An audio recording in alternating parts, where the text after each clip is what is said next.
eu vejo que com o tempo eu fui entendendo muito o meu pai. O que as pessoas vão achar de mim, do meu cabelo? Será que eu posso atender desse jeito que eu sou? Se expor é muito difícil, né? E contra esse sistema que é opressor é muito difícil. O trabalho em grupo me coloca em contato com realidades e vivências e questões que eu não acessaria. A fragilidade, a violência e o sofrimento das pessoas negras vem de muito. Muitas pessoas estão morrendo por conta de uma ideia errada do que é ser homem. Olá, bem-vindo, bem-vinda, bem-vinde à primeira parte do 42º episódio do Al Masculina. Para você que já nos acompanha, eu sou Paulo Azevedo e conto com a parceria de Conrado Góes, Laura Santos e Vitor Vieira. Muito obrigado mais uma vez pela sua companhia neste espaço de resistência afetiva na podosfera para escutar de dentro para fora, para refletir, gerar ideias e abrir diálogos mais que necessários sobre as masculinidades e suas diversas maneiras de estar no mundo hoje para encontros mais viáveis para todo mundo. Se você está nos ouvindo pela primeira vez, siga e avalie o nosso perfil no Spotify ou no seu agregador preferido e confira as conversas que trazem visões diversas das masculinidades. E quem vai apresentar o nosso convidado de hoje vai ser o convidado do último episódio, o fundador do Prazer Ele, Cláudio Serva, que eu acho que ninguém mais bacana do que ele para fazer esse papel por mim. Olha, um cara que eu acho bacana é o Fábio, terapeuta, que tem um trabalho excelente do Ressignificando Masculinidades, que é um homem negro, um homem hétero, que tem feito um trabalho bacana com os homens de encontro. Eu acho muito saudável. É interessante, importante quando a gente conversa com homens que estão nos grupos, né? Que estão assim, em grupos ao vivo, são encontros gratuitos. Então, acho que o Fabinho tem muito a acrescentar e um cara que saca muito do tema. Então, eu recomendo o Fabinho, terapeuta, do Ressignificando Masculinidades. Então, eu estou aqui, direto de São Paulo, para recebê-lo, morrendo de inveja, lá de Salvador. Fábio Souza, bem-vindo ao Masculina. Obrigado, querido. Nossa, que felicidade apresentado pelo Cláudio. Não esperava, fiquei muito lisonjeado com a surpresa. A gente usa essa tática para já deixar o coração bem quentinho e a pessoa bem à vontade para entrar aqui no nosso divã do Al Masculina. Como é que você gostaria de se apresentar? Eu sou, como o Cláudio colocou, algumas pessoas me conhecem como Fábio Souza, terapeuta, que conduz lá o grupo de homens Ressignificando Masculinidades. Eu sou o filho mais velho, né, de 3 irmãos, de pai piauiense, mãe baiana. Voltei para Salvador, né, sou nascido em Salvador, vivi a minha vida inteira em São Paulo e há 2 anos fiz esse retorno, né, esse resgate às origens que, com certeza, traz aí uma série de significados também, de sentidos. E sou casado com a Jazz Vieira, que é uma artista plástica, uma mulher negra, que tem um trabalho incrível, uma pessoa incrível. Estamos juntos há quase 5 anos. Esse momento de pandemia foi um momento muito importante de união. A gente está aí vivendo há mais de 1 ano de pandemia e como a gente tem visto algumas relações que têm, né, se fragilizado por conta dessa superexposição, acho que a gente fez um movimento contrário de se unir, se fortalecer. Então, agradeço demais minha companheira. Nós temos 4 gatas, plantas. Eu sou uma pessoa muito tímida, muito introvertida, apesar de não parecer. Quem me vê à frente de grupos, né, participando de lives, não faz ideia de como, às vezes, é muito difícil estar aqui, assim. Mas é um exercício que eu gosto muito. Eu sou um pouquinho disso. Eu adoro música, adoro tocar instrumentos, apesar de não tocar bem nada, mas eu gosto muito de música, de instrumentos, de filmes, livros. Acho que eu sou um pouquinho de tudo que eu vejo por aí, assim.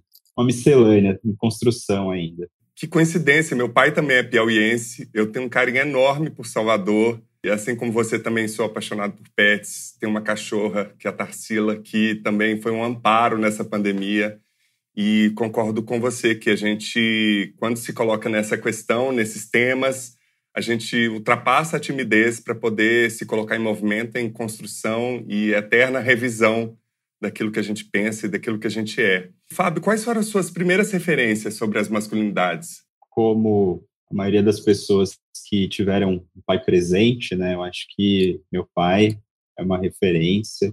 uma referência que vem sendo ressignificada também, uma experiência comum a muitos homens, uma relação com o pai um pouco distante, um pouco fria, que a gente vai entendendo como que isso, né, se constrói ao longo do tempo, apesar de ter esses questionamentos, né, afetivos, principalmente quando a gente pensa nessa questão de relações entre homens, né, dessa questão distante, eu vejo que com o tempo eu fui entendendo muito o meu pai. Fui me vendo muito nele também, né, até hoje me vejo muito nele. E a referência que eu tenho dele é uma referência muito de valores, assim. Meu pai nunca foi um homem de vícios, de beber, fumar, de ser violento, de ter relações fora de casa. Sempre foi uma pessoa muito trabalhadora, assim, muito honesta. Às vezes de uma forma até rígida demais. Meus amigos na época de escola chamavam meu pai, o nome do meu pai é Matias, né? Chamavam ele de Sargento Matias. Sendo que ele nunca serviu o exército, nunca teve carreira militar. Mas ele era um cara muito durão, assim. Às vezes os amigos tinham medo de chegar em casa e me chamar por causa do meu pai, era nesse nível, assim. Ele segue sendo uma referência muito positiva nesse sentido de família, de valores que podem ser chamados como tradicionais, mas não de uma forma negativa. Que eu acredito que são valores que são muito simbólicos, no meu caso, né, que eu carrego até hoje, assim. E aí, muito, muito recentemente, eu percebi que eu fui construindo mais essa referência. Uma referência única, ela é muito limitada. E a gente, muitas vezes, não se dá conta disso.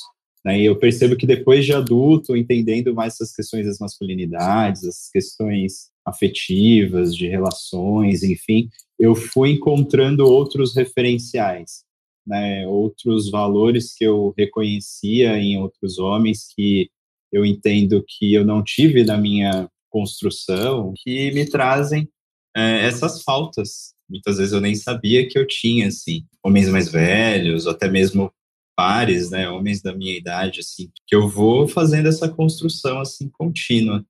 E eu vejo isso como um movimento muito saudável, de conseguir agregar isso e reconhecer isso em outros homens.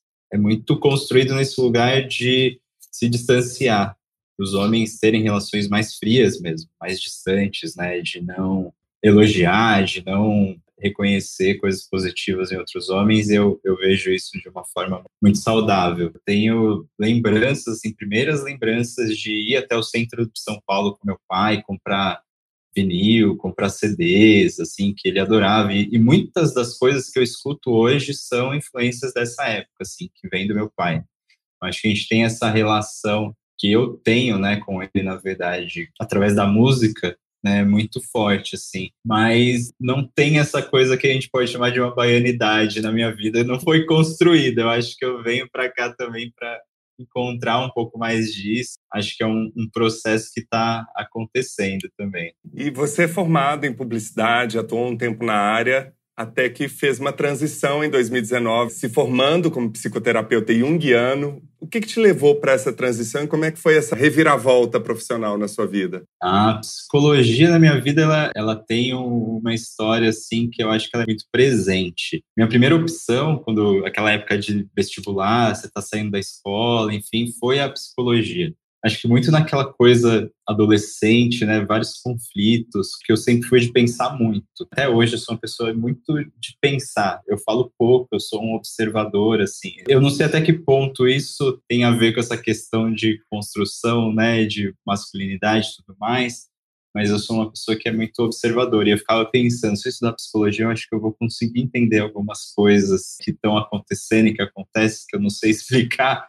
Eu acho que eu vou encontrar algumas respostas. E eu sou de uma família muito humilde, assim, né? Meu pai e minha mãe são nordestinos que foram para São Paulo naquela história de ganhar vida, né? De trabalho. A gente sempre viveu em bairro periférico. Eu vivi quase a vida inteira no extremo sul da Zona Sul, um bairro chamado Vila Natal, que fica ali na região do Grajaú. O acesso era, né? Acesso à educação, enfim, era bastante precário. Né, mas eu só vou entender isso depois, quando eu vou tentar ingressar numa universidade pública, que isso se apresenta como uma questão. Então, eu tentei por algumas vezes entrar numa universidade pública, para cursar psicologia, não consegui entrar.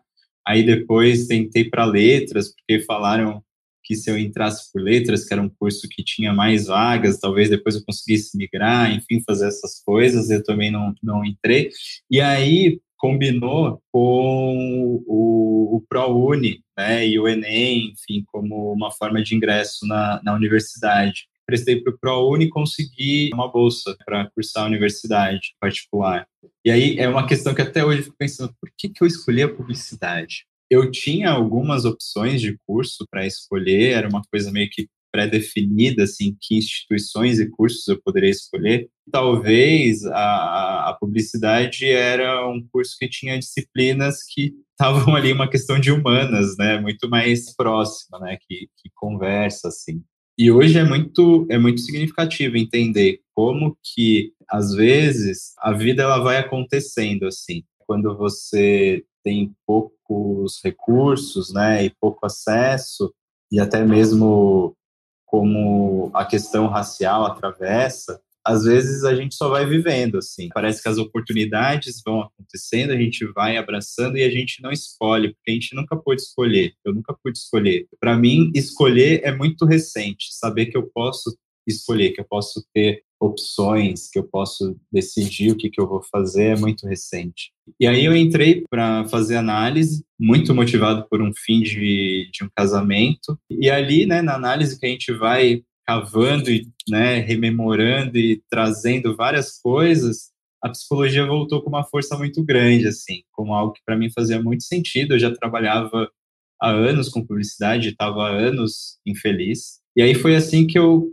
retorno, né, e me conecto com a psicologia. E desde a primeira aula que eu tive, assim, foi uma coisa que explode a cabeça, assim, e que fez muito sentido e que continua fazendo muito sentido. E aí eu encontrei a felicidade nesse lugar profissional, assim, né? Eu acho que eu consegui encontrar essa questão do trabalho como forma de realização que tanta gente procura, que muitas vezes não é possível para muitas pessoas. Então, para mim, desde então, é algo que sempre fez sentido. Eu entendo que talvez tenha sido muito bom ter tido esse reencontro com a psicologia mais velho, porque muitas questões já estavam, né, amadurecidas, com outro sentido, e é um lugar de descoberta individual, pessoal, de questões do mundo, enfim. Então, para mim, a psicologia é um lugar que eu me sinto muito à vontade, assim, é um lugar que eu sei que eu pertencerei até o fim da vida, assim. Antes de continuar a conversa, quero só mais um minuto da sua atenção. O Alma Masculina está no ar desde 2019. E seguimos firmes nesta terceira temporada no propósito de trazer conversas sobre masculinidades e suas diversas maneiras de estar no mundo hoje para encontros mais viáveis para todo mundo. Para nós, equipe do Alma Masculina, é muito importante continuar apostando na capacidade de transformação por meio do diálogo, autoconhecimento, sensibilização e humanidade. Sem impor regras ou modelos de como ser, mas sim escutar da forma mais aberta possível. E para você, esse espaço tem sido importante?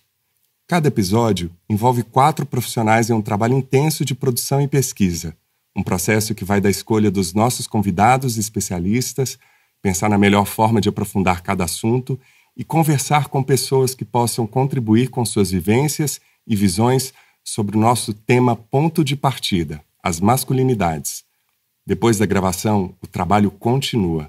A edição, mixagem, gravação das locuções, criação da arte de todo o conteúdo para as nossas redes sociais. São processos que também exigem bastante dedicação e tempo. Para ter uma ideia, cada programa que chega até você são necessárias cerca de 35 horas de trabalho. Então, se você é nosso ouvinte e quer que o Alma Masculina continue, nos ajude a manter esse espaço de reflexão na podosfera. Conheça a nossa campanha de financiamento coletivo, que traz benefícios exclusivos para os nossos apoiadores. A partir de R$10 já dá para colaborar. Acesse www.catarse.me/almasculina e participe. Aspas. Como a mãe faz a criança dentro de seu corpo, os domínios que lhe pertencem são em geral considerados como interiores, enquanto os do pai permanecem exteriores. E como o desenvolvimento da criança no meio familiar, as coisas permanecerão dessa forma. Ela terá muito a fazer com a sua mãe e bem pouco com seu pai. A consequência primordial disso é que os filhos não se desenvolverão positivamente em relação ao corpo do pai, mas ainda mais negativamente contra o corpo da mãe e o corpo feminino. É aí mesmo, nesse local preciso, que a história de amor entre a mãe e o filho torna-se uma luta de poder. É aí mesmo que o filho começa sua guerra contra a mulher. O mais surpreendente é que essa guerra dos sexos é baseada em um total desprezo, querendo que o reino do corpo, dos sentimentos e do carinho pertença exclusivamente às mulheres, e o do espírito, do mundo exterior e do trabalho exclusivamente aos homens, embora isso não convenha a ninguém. A primeira consequência do abandono dos filhos aos cuidados exclusivos da mãe é o medo das mulheres, e, sobretudo, o medo de ser uma delas. A segunda consequência é que, durante toda a sua vida, eles terão medo do corpo, tanto das mulheres como do deles. O medo de ser homossexual está enraizado tão profundamente no homem, sua presença tão insidiosa e perpétua, que acaba por assombrar todas as relações de amizade que os homens têm entre eles. Ela envenena toda a possibilidade de um erotismo masculino e é ainda ela que impede muitos pais de tocar seus filhos. Os homens são pegos em uma verdadeira camisa de força. Assim que aflora o domínio de sua sensibilidade, o homem se vê confrontando com sua homossexualidade latente, ainda mais poderosa se considerarmos que toda a sua sensualidade potencial se refugiou ali. No limite, se quiser se reapropriar de seus sentidos, sua única opção será tornar-se homossexual ou arriscar ser visto como tal por outros homens, às vezes, até por mulheres. A homossexualidade exprimiria a necessidade de uma ancoragem no masculino, no que é igual a si. Ela traduziria, por isso mesmo, até a busca inconsciente pelo pai, a procura de uma identidade masculina. Se tivesse havido, por parte do pai, em relação ao filho, a afeição física que estimula a possibilidade de identificação, pode-se questionar se muitos homens que decidiram viver a homossexualidade para poder exprimir sua sensibilidade não teriam feito escolhas diferentes. Assim como a maioria dos homens, os homossexuais são não só filhos que tentam ainda livrar seu corpo da dominação materna, como homens que não aguentam mais ter de viver segundo as imposições ridículas de uma sociedade que os proíbe de ter acesso aos seus sentimentos. Hoje, discriminados por uma sociedade que não compreende como pode ter produzido tantos deles, os homossexuais talvez estejam na linha de frente da luta dos homens pela reapropriação de seus corpos. No meio dessa compensação exterior, os filhos carentes evitam sentir sua grande sede de amor e de compreensão, sua profunda necessidade de ser tocados, de amar e de ser amados. É difícil para eles transparecer esses sentimentos que os mergulham em uma vulnerabilidade difícil de assumir. A assinatura do pai ausente se torna a fragilidade da identidade masculina de seus filhos. Pai ausente, filho carente, de Guy Corneau.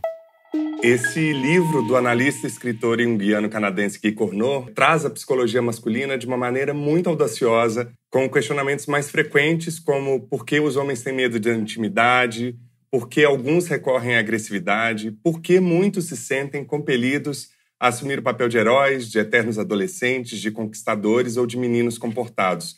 A partir dessas questões, você vai entrando na narrativa desse livro que traz tanto depoimentos do período dele no consultório, quanto também outras referências. É uma obra imprescindível para todos que têm interesse em compreender melhor a condição masculina. Ele fala dessas imposições ridículas da sociedade e do medo dessa vulnerabilidade de expressão dos sentimentos e até dessa homossexualidade reprimida que impede nossos pais de nos tocarem. Eu vivi isso. Vivi também uma redescoberta do meu pai, quase que ensinando a ser meu pai, como você contou aqui no início do episódio.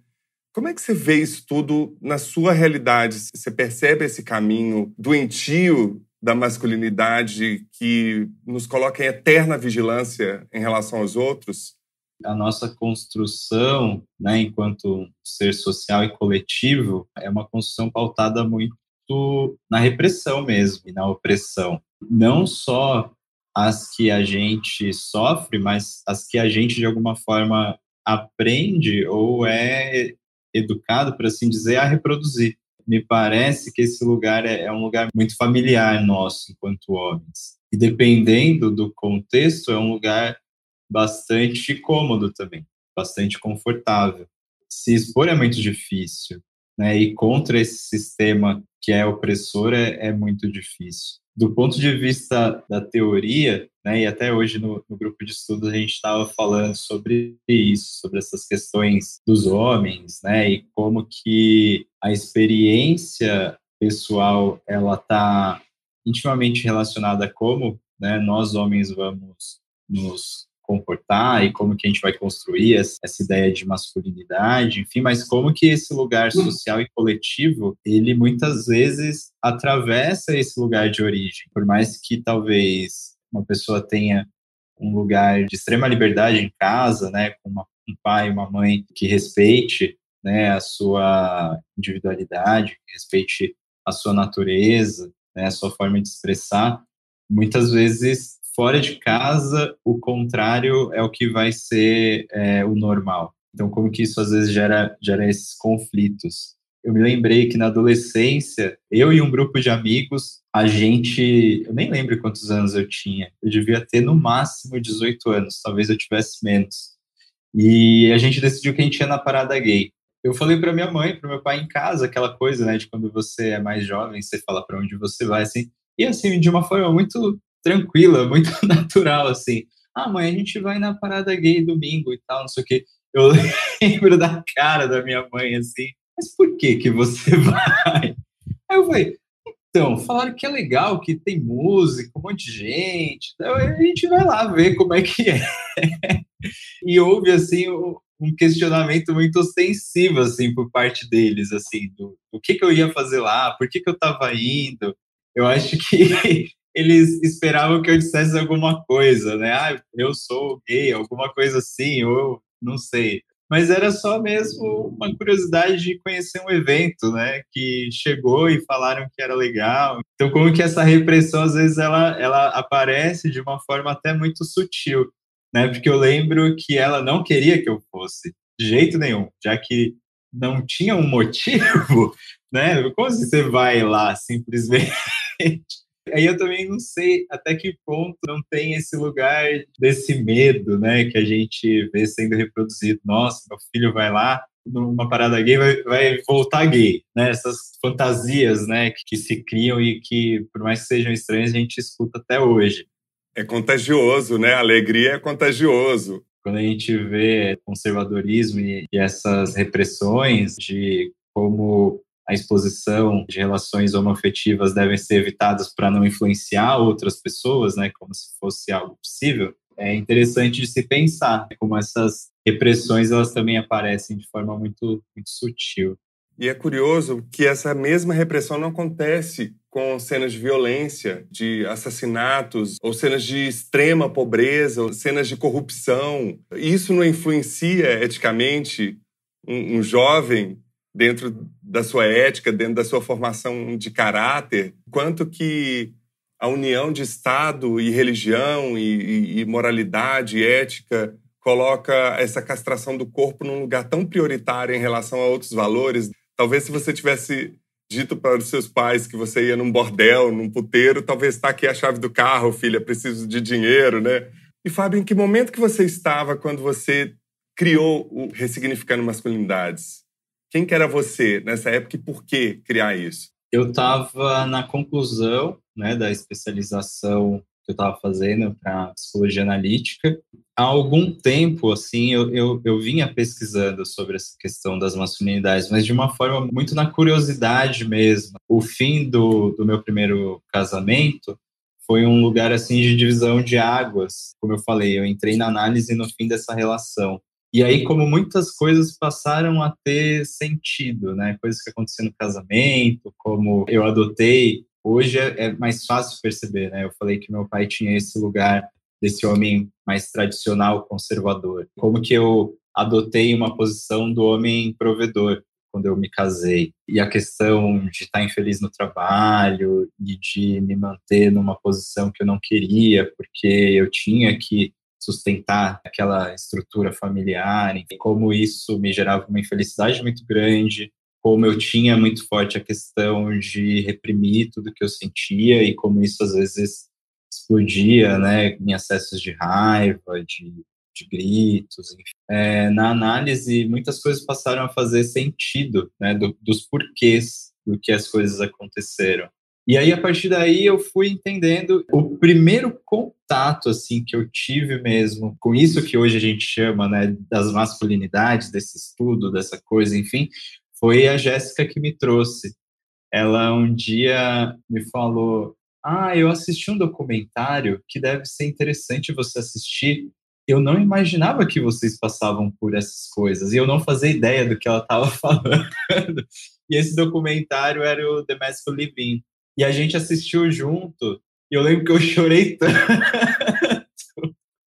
E como muitas coisas foram se conectando. É muito interessante que a Jéssica, ela tem esse papel bastante evidente nesse lugar, e até mesmo quando, se eu for levar por um olhar da psicologia analítica, né, da ânima, da parte feminina do homem, como a minha projeção de ânima na Jéssica, ela é uma coisa assim que sempre me leva para lugares que eu nunca imaginei estar, assim. Tem esse lugar que é muito marcado e muito simbólico, e não por acaso o início assim do Ressignificando também surge de uma conversa nossa, assim. A gente estava um dia na sala de casa conversando, e eu estava concluindo a pós, escolhendo o tema da monografia, eu ia escrever sobre isso na minha monografia, como que essa questão da repressão, né, desse lugar feminino, dessa energia feminina no homem, ele pode, né, ser um lugar de produção de violência, né, de machismo. E ela falou: o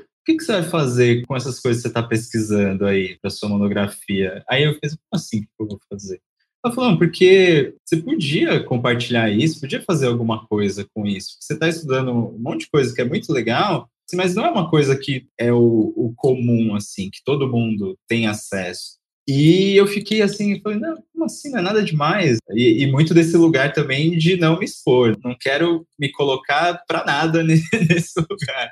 Jéssica, né, como eu falei, uma mulher negra, feminista, enfim, então sempre trazendo vários pontos de luz. E ela falou que eu vejo as mulheres muito mais organizadas, né, no sentido de ter grupos de apoio, né, tem grupos de mulheres mães, grupos de mulheres para ajudar relações profissionais, mulheres que estão em relações abusivas. E ela falou: eu não conheço grupos de homens para falar sobre essas coisas. E aí eu falei: putz, é mesmo. Eu também, na época, eu também não conhecia. E foi aí que começou Ressignificando Masculinidades, uns 2 anos e meio atrás, mais ou menos, assim. E aí começou como um grupo fechado no Facebook, fechado só para homens. Obviamente que virou um lugar de compartilhamento de notícias, né, e matérias sobre masculinidades. A ideia era que os homens se abrissem, mas isso não aconteceu. E aí, acho que uns 2 meses depois, eu pensei em juntar para fazer presencial. E aí, a partir daí, surgiram os encontros que a gente faz até hoje e que foi, assim, completamente transformador. Para mim, individualmente, e eu vejo que tem sido um movimento que entrou na minha vida, e que a partir daí eu começo a entender e estudar e pesquisar várias questões, como isso afeta a minha clínica diretamente, assim. Quando eu me formei, eu queria muito atender homens. Eu tinha, né, uma ideia muito ingênua, né? Por eu ser homem, eu acho que pode ter uma identificação e eu vou conseguir atender homens, porque eu acho que é importante e tudo mais. E aí, para minha total frustração, quando eu comecei a atender, só atendia mulheres. Nenhum homem me procurava. De certa forma, o Ressignificando Masculinidades, ele foi um lugar também de estancar um pouco essa frustração, assim, porque eu vou trabalhar com homens. E hoje é completamente inverso, assim, hoje quase 100% da minha clínica são homens, então como isso tem um valor muito grande para mim, individualmente, profissionalmente, como um curioso e que estuda as temáticas, assim. Então, entra na minha vida muito de uma forma pessoal, de começar a entender a minha própria história, né, a partir desse lugar de construção, né, do que é ser homem e tudo mais, que entra num lugar profissional, que hoje está muito misturado, assim, né? É uma coisa que com certeza faz muito sentido para mim, o que eu faço, né? O trabalho em grupo, enfim, não é um trabalho para os outros, é um trabalho para mim, porque eu me coloco ali também, eu também estou participando, aquilo também me transforma. De que maneira? Dá um exemplo de como que esses 2 anos e meio ouvindo e falando numa roda exclusiva de homens te transformou. Você consegue visualizar algum exemplo para dar para a gente agora? Nossa, completamente, assim, vários, vários, assim. E, assim, de diversos aspectos possíveis. Tem uma fala que aconteceu no encontro presencial que me emocionou muito e que me emociona até hoje, de um rapaz homossexual que falou que ali foi a primeira vez que ele tinha falado, assim, com outros homens heterossexuais sem medo de sofrer uma agressão. Que esse lugar, para ele, era um lugar de muito medo, assim, que ele tinha medo de falar com outros homens, que ele tinha muito medo de sofrer uma violência na rua por conta dessa questão da homofobia. O trabalho em grupo me coloca em contato com realidades e vivências e questões que eu não acessaria, né, do meu lugar individual. Então, acho que esse trabalho coletivo, esse trabalho em grupo, ele é um trabalho de ampliação muito significativo, assim, de expansão muito grande. Ao mesmo tempo que a gente se vê e se conecta com muitas histórias que são próximas, a gente também se depara com histórias e vivências que são completamente opostas, distantes da nossa, e que a gente nunca vai passar por aquilo. Mas através do grupo a gente consegue viver um pouco daquilo que é surreal, é transformador. Como que o grupo me aproxima de realidades assim inimagináveis. E o grupo consegue, 2 anos e meio depois, abranger várias masculinidades ou são só homens héteros? Como é que funciona? Desde o início, a gente teve essa preocupação de que o grupo ele fosse o mais plural e diverso possível. E é muito difícil. Primeiro, a gente se encontrava no centro de São Paulo, lá no Centro Cultural Vergueiro, aos domingos pela manhã. Geograficamente, já é um lugar que limita. Por mais que seja um acesso fácil, por assim dizer, São Paulo é uma cidade muito grande, né, e de realidades assim muito, muito, muito diferentes umas das outras. Mas a gente, desde o início, sempre colocou que, por ser um grupo de homens, não era apenas um grupo de homens heterossexuais e que todos os homens são bem-vindos. Tanto que, depois de muito tempo, hoje a gente coloca nos convites para pessoas que se identificam como homens. Então, assim, não importa se é homossexual, se é trans, um homem preto, um homem asiático, se é periférico, enfim, não interessa. Se você se identifica como homem, você é muito bem-vindo a estar no grupo. Ir para o online ajudou a romper isso. Ir para o online quebrou essa barreira geográfica. Homens de outras cidades, né, de outros estados começaram a participar dos encontros, até homens que não estavam vivendo no Brasil. E como isso é muito rico, porque traz um discurso assim muito, muito plural. Ainda hoje, o grupo é frequentado majoritariamente por homens entre 30 e 40 anos, assim, tem esse marcador etário também, que significa muito, que é presente nos encontros. Acho que a maioria ainda são homens brancos, quase todos heterossexuais, mas homens que não estão nesse lugar normativo também participam. E é muito rico, assim, quando a gente consegue sair um pouco desse lugar comum, assim. É difícil porque quando você coloca que é um grupo de homens, eu vejo, é um empirismo, mas que eu acho que de alguma forma se confirma, automaticamente já vem essa imagem hegemônica do que é o homem. Os homens que não correspondem, né, a essa categoria, muitas vezes imaginam que eles não podem estar ali. Não é incomum, na verdade, quando homens gays, homens trans, que não correspondem, né, essa imagem desse homem hegemônico participam do grupo, eles trazem essa surpresa, assim.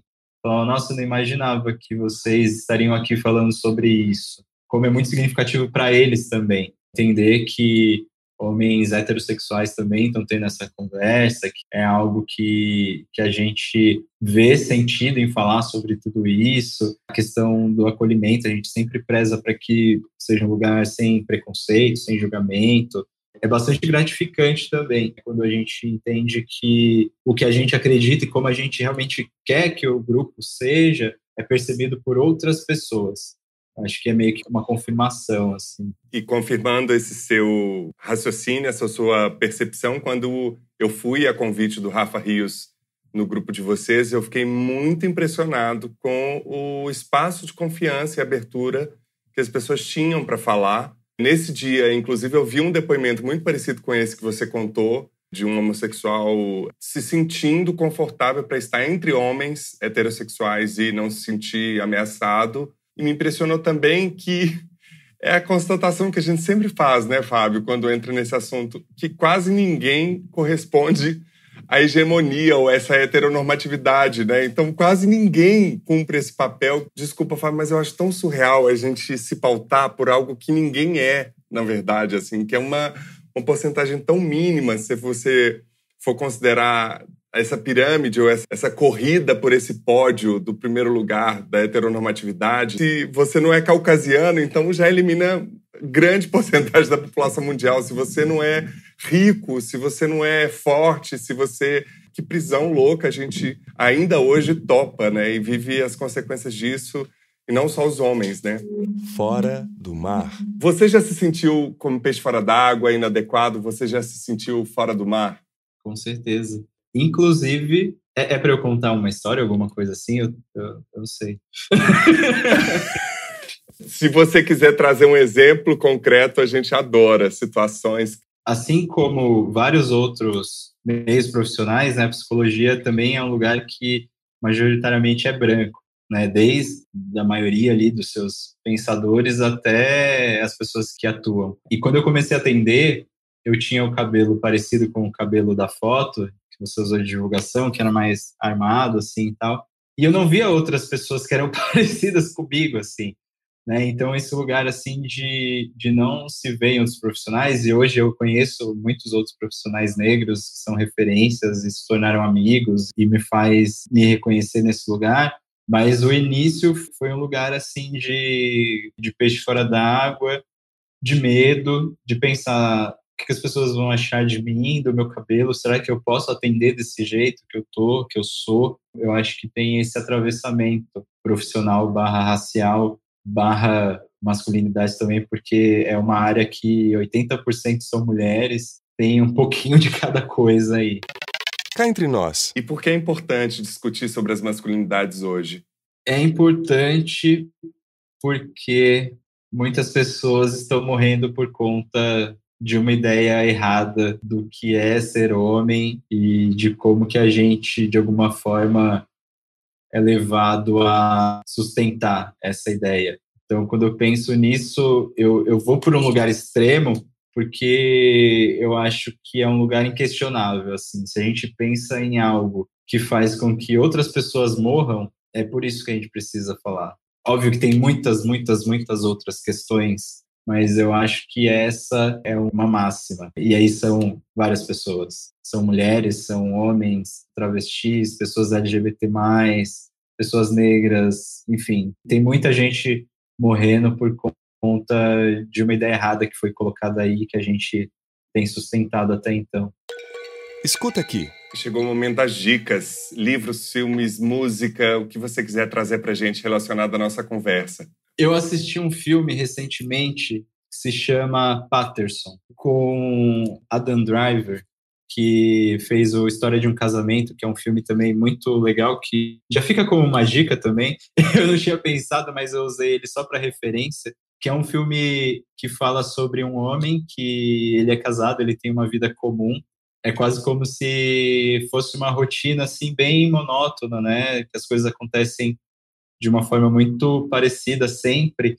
E ele escreve poesias, poemas, ele tem um caderno. E a companheira dele sempre incentiva que ele lance um livro, que ele divulgue esses escritos dele. E ele sempre fica num lugar muito de medo, né, de divulgar. E eu vejo como isso é uma realidade de muitos de nós, assim. Eu me vejo muito nesse personagem, de ter medo dessa exposição, dessa divulgação, que é um lugar de uma vulnerabilidade, que é um lugar de uma expressão que ele tem enquanto homem, que ele coloca em palavras, e o que isso representa para ele, se mostrar dessa forma. É um filme muito interessante. Eu não vou falar mais, senão eu vou dar spoiler, mas eu deixo essa dica. Eu adorei esse filme, eu sou fã do Adam Driver, e o mais impressionante é porque nada no entorno dele favorece para esse tipo de expressão de sensibilidade, né? Ainda mais sendo um cara alto, grande, dentro de um estereótipo da masculinidade hegemônica, forte, motorista de ônibus, branco, poeta. Como que isso é tão bem construído dentro dessa história?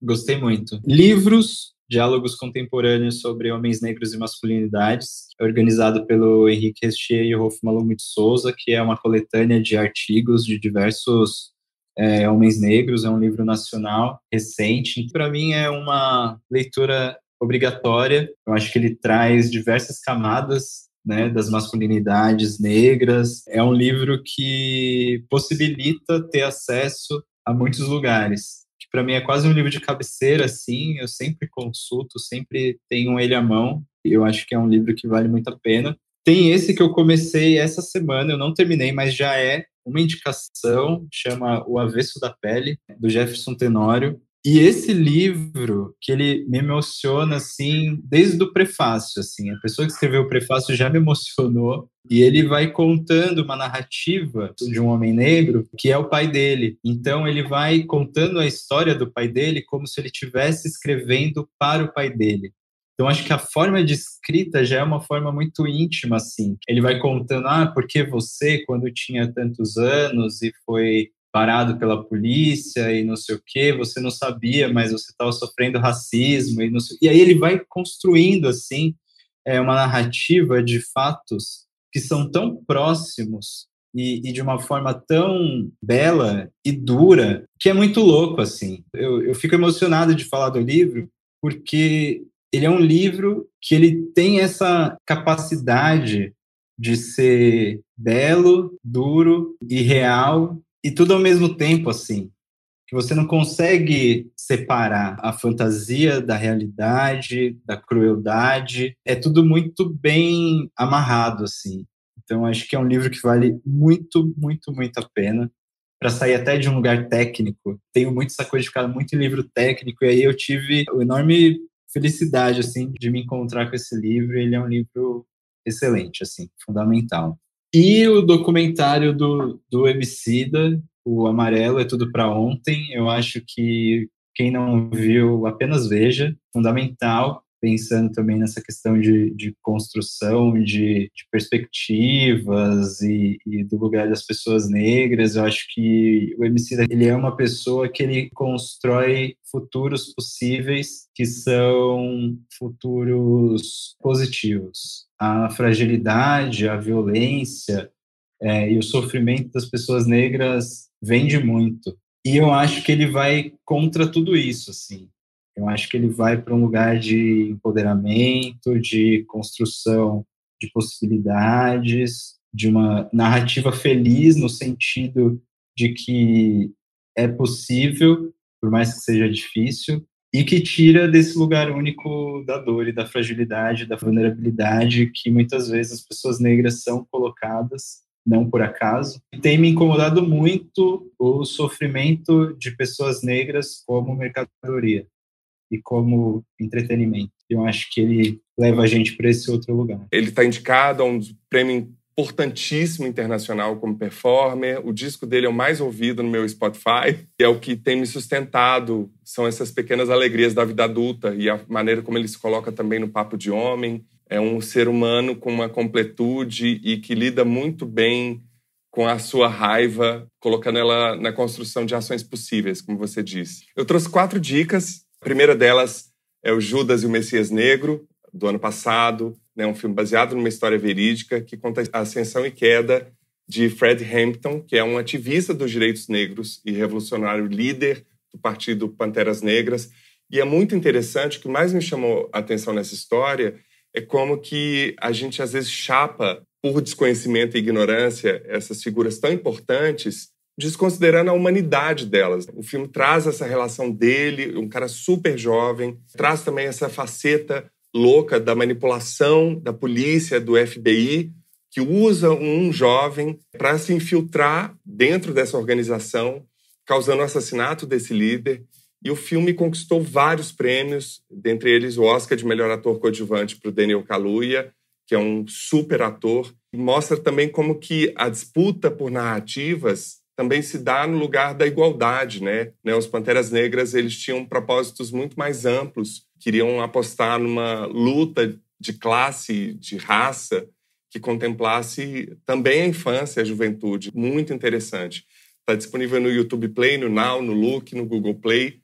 E também queria trazer uma dica que tem a ver com o Paterson, que é o filme indiano chamado O Discípulo, desse ano, que acompanha a vida de um jovem que quer se tornar vocalista de música clássica indiana, e ele precisa seguir as tradições e a disciplina dos antigos mestres, do seu guru e do seu pai. A gente fala muito pouco desse tipo de masculinidade, né? Das masculinidades orientais, amarelas, e com o passar dos anos ele começa a se questionar se realmente é possível alcançar a excelência pela qual ele se esforça. Traz um pouco dessa crise que todo jovem, de alguma maneira, tem de busca da sua própria vocação, e eu acho que você falou disso aqui, de alguma maneira, na sua transição profissional.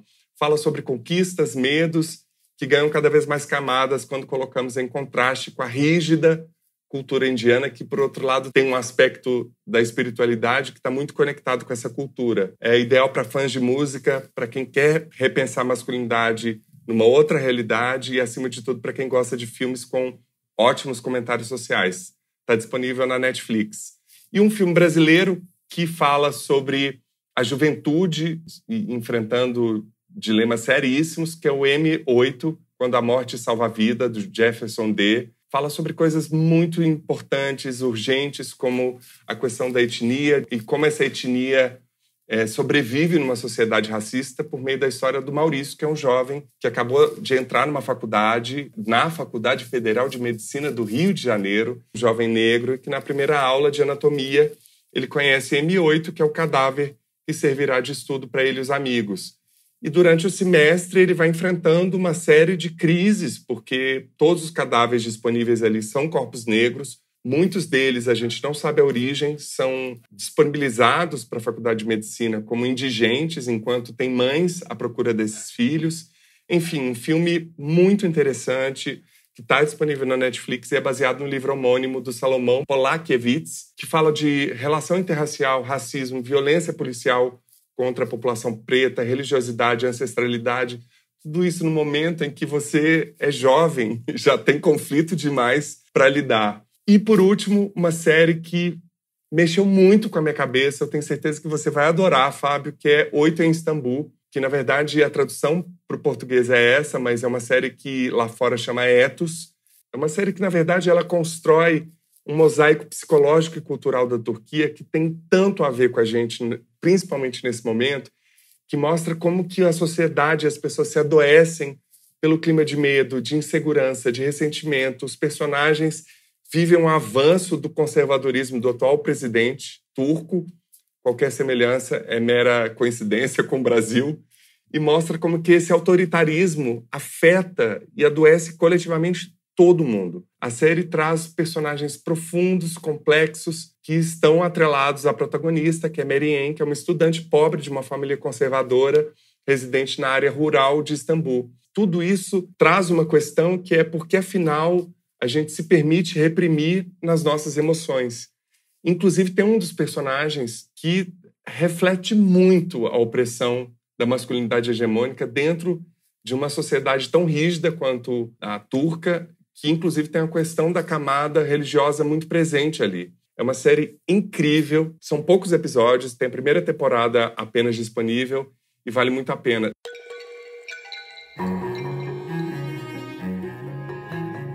E não perca a segunda e última parte da conversa com Fábio Souza na próxima semana.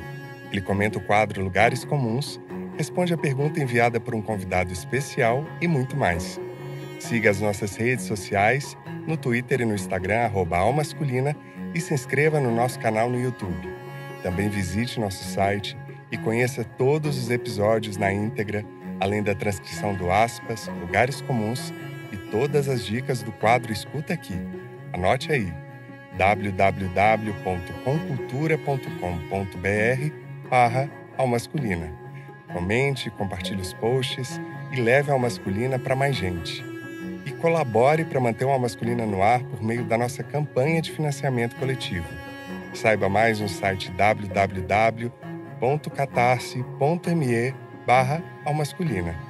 E desde já agradecemos a todos os nossos apoiadores, em especial Alexandre Valverde, Ângela Mucida, Carla Crespo, Juliana Dias, Patrícia Mourão e Tânia Simão Baixa Silva. Continue nos enviando mensagens, comentários e compartilhe Alma Masculina nas redes.